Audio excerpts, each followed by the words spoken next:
Hi David, hope you're well. If we can start with the team news, how's the team looking heading into this weekend's game?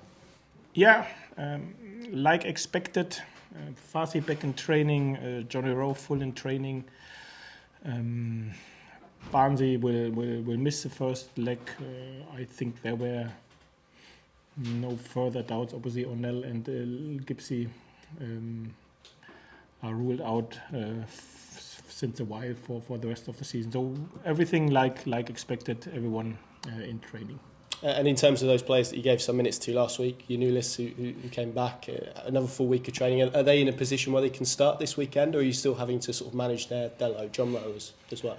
Yeah, to be fair, I think now we are at the stage of the season and with the workload which everyone has in his legs, that everyone is a potential starter. So we don't have to make, I think, any thoughts about who can start, who can't. Maybe we have to look on who is able to play 90 minutes 2 times in 5 days. But at the end of the day, we have a group together where everyone is capable of starting on Sunday.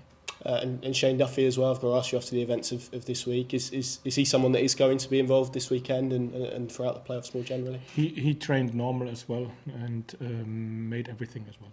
Is there a decision to be made on him given everything that's kind of happened? Do you have to treat it as purely on the football side as the head coach? How do you have to sort of deal with that situation?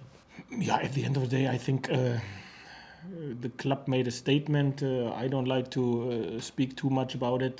This is a legal process now which is ongoing. We assessed it internally, obviously, as well. We have to now see how the week continues. As I said, he is in full training since the beginning of the week.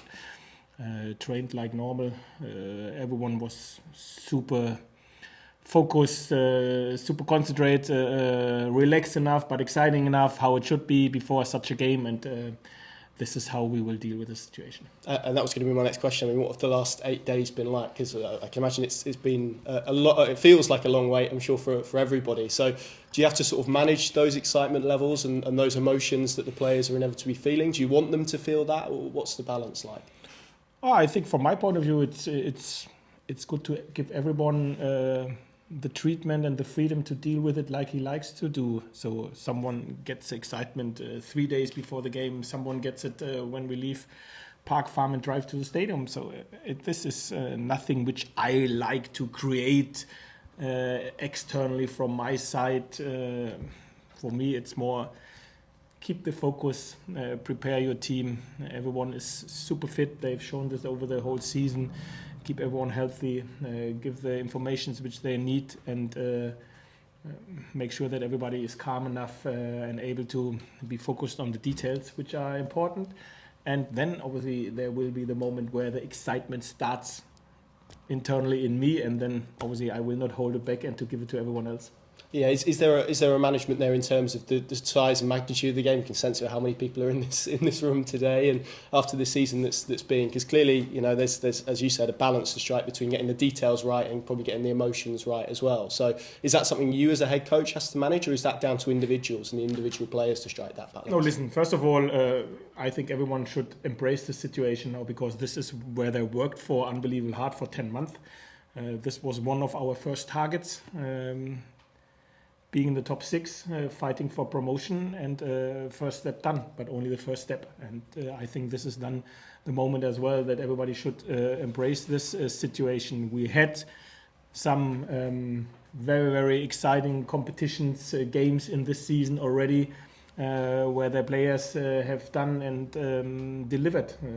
The derbies, for example, or other big games at home, must-win games, let's call it, where they were fully on it. And this together gives us a lot of trust and belief in ourselves that, when we have to deliver again, we will be there and we will try our best. Do I know the result before the game? Obviously, no.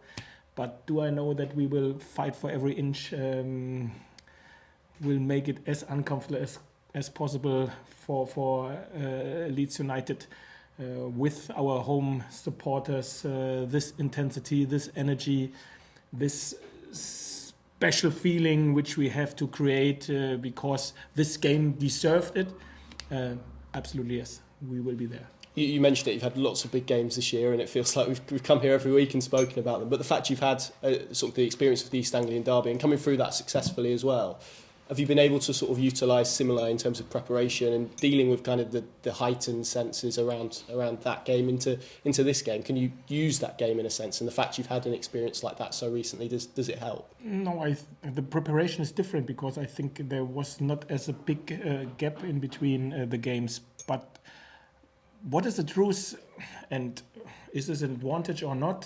So I think, as you said, more or less since 4 months before especially before every home game, it was named from you guys, or it's another big game, it's a big game, and now we start, okay, this is the biggest game now, and maybe in 2 weeks' time there is the biggest of the biggest games. We are used to it, aren't we? So we had the Ipswich, the West Brom, the Coventry, whatever games in the last month at home, and we always have done the same, and this is a treatment which we will do again and have done so far. Be focused on the details which are relevant and make sure the irrelevant stuff you keep out. And this is where the players were fantastic. They were able to be really focused, do their work, get the message across. Or we got the message across and they took it on board, and then they delivered when they crossed the white line, and this was just great to see. That obviously we only have a chance if we do it together. This is the truth as well. And when I mean together, I mean obviously everyone on the pitch, in the stands, the whole squad, starters, finishers, whoever, even the guys who maybe can't help because of injuries, they have a part to play. I've spoken with them, and everyone gives the highest possible positive energy into this game, into this group in the next upcoming days, and obviously they've done it in the last days as well. Leeds United, who you're playing this weekend, a lot has been made as to how they ended their season. I know you spoke after Birmingham about the fact that maybe you don't believe that momentum plays a huge part in terms of the playoffs, but what do you make of them as an opponent over 2 legs? How difficult a proposition are they going to cause your team? Listen, from my point of view, I think the truth is there are no secrets. I think they know more or less everything about us, and we know more or less everything about them in terms of the tactical approach, their individuals, them as a team as well. Momentum, yeah, my experience, it is not the decisive factor in the playoffs, but what is the truth as well? So Leeds United, they played the last 2 games, QPR away and Southampton at home, and if they would have won it, they now could be on the beach with a caipirinha and already their promotion bonus in the pocket. So, and obviously they have not done it. So we fought the whole last 4 or 5 months for reaching our first target, which was the top 6. We've done it. So obviously, I only can imagine how the feeling is. I'm very happy that I'm here in this environment with our feeling. We're really looking forward to it, and we are now keen to do the second step. And this is what our focus is on. So obviously, totally focused on us, even if I know what happened to Leeds in the last couple of games. Yeah, and I mean, you sort of touched upon it there, but there's a lot of talk when teams finish 3rd place about them having to almost readjust and sort of reset after missing out on automatic promotion, the disappointment that can bring. I mean, as a coach, I don't know if you've ever been in an experience like that, but is it difficult to then try and get players up and ready for massive games after you have missed out on a target like they have? Yeah, I think so, but to be fair, I don't like to pay too much attention on it because I have every focus and attention on my team, on our situation, because this is what for me only counts. Yeah, and I know obviously you mentioned in terms of the regular season as well, everything that's gone is irrelevant. But can you learn anything from the 2 games that you played against Leeds? Does it give you more knowledge heading into these games about how they're going to set up, how they're going to try and deal with the game generally, but also with you as an opponent? Yeah, of course. But this is exactly what I said. This is the same for them. This is why there are no secrets. Yes, we played them twice. Yes, we conceded 2 narrow defeats against them.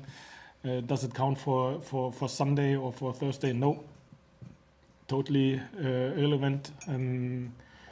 This is something which is not important.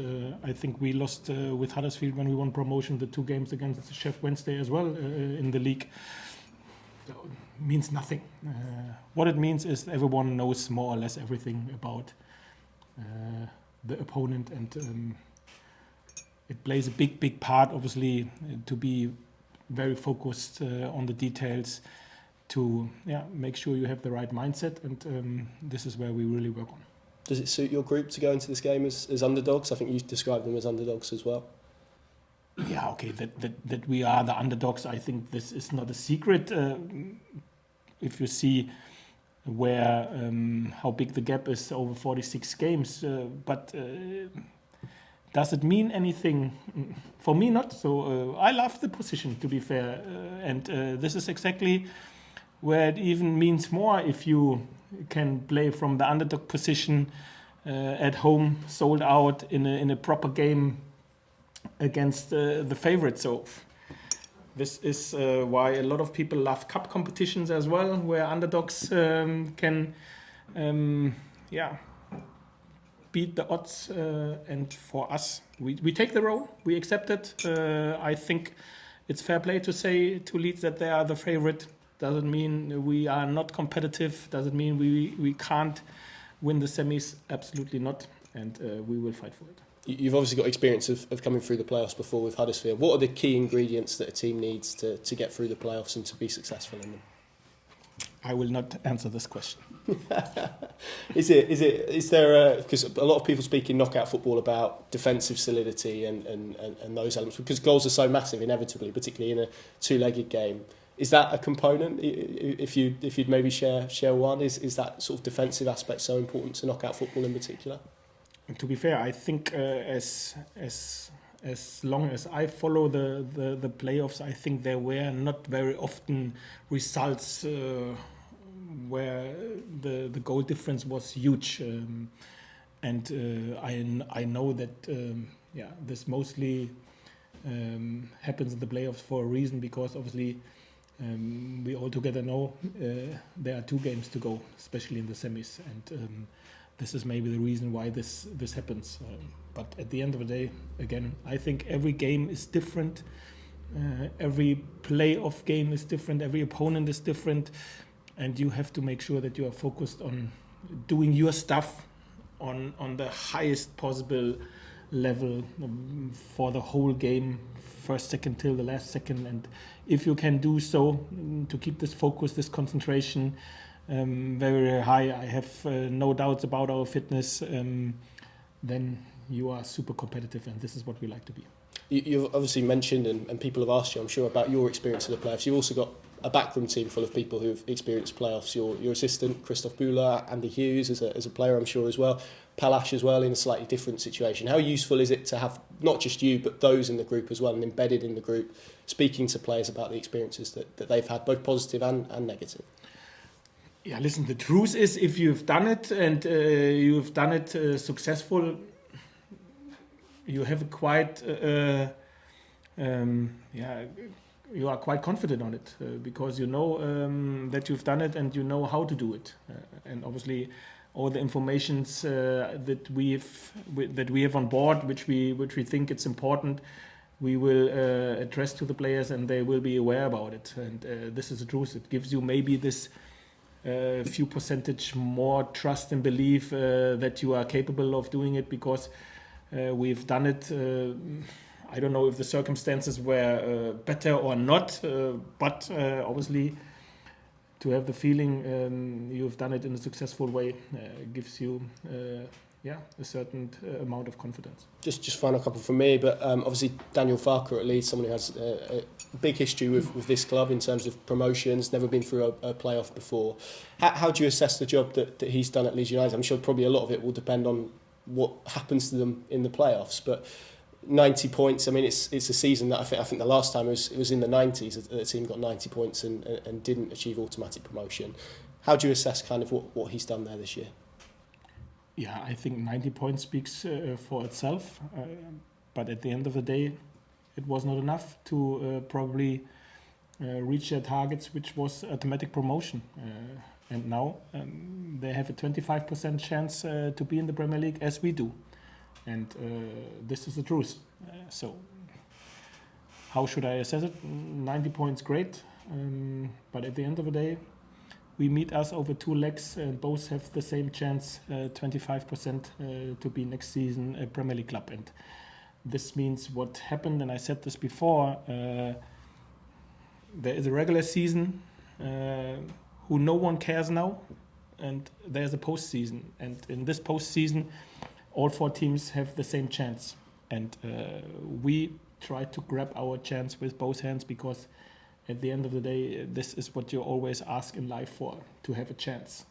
And then it's up to us, up to you, what we will do, what you will do out of this. And we will be there and we will be ready. And just finally for me, obviously with fans watching, listening, reading, I mean, what do you need from them? What do the fans need to give you and the team on Sunday to help you across the line, not just in this leg, but both legs? What would your message to them be? To be fair, I'm the last one who gives some advices to our supporters. They know for 100% the importance of the game. They should embrace this occasion as well, and they as well play their part, as I said, to make this 25% turn as a next step into 50% to be in the Premier League next season. And this is, I don't have to give any advice. After the Ipswich game, which we played, I have every trust and belief in them that they know exactly which kind of atmosphere do we need to be successful. Thanks, David.